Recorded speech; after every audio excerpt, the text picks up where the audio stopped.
மக்கள் எல்லாருக்கும் பாருங்கள் இன்றைக்கு வந்து வெயில் அடிக்கிற வழியால் வந்து வழியை வந்தேன் அன்றைக்கு அந்த நேரத்துக்கு பார்த்தீங்களா வீடியோ எடுக்கணும்ட்டு பார்த்தீங்களா வழியாக இருக்குண்டு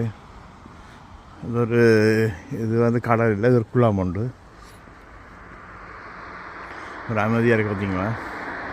கீழே தெரியும் மேலையெல்லாம் தெரியும் பார்த்தீங்களா அதெல்லாம் தெரியுது ஜூம் பண்ணி காட்டணும் பாருங்க உங்களுக்கு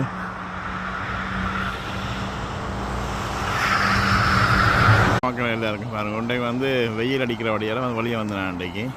அந்த நேரத்துக்கு பார்த்தீங்களா வீடியோ எடுக்கணும்ட்டு பார்த்தீங்களா வழியாக இருக்குண்டு இது வந்து கடல் இல்லை இது ஒரு குழாம் உண்டு ஒரு அமைதியாக இருக்குது பார்த்தீங்களா கீழே தெரியும் மேலையெல்லாம் தெரியும் பார்த்தீங்களா அதெல்லாம் தெரியுது ஜூம் பண்ணி காட்டணும் பாருங்க உங்களுக்கு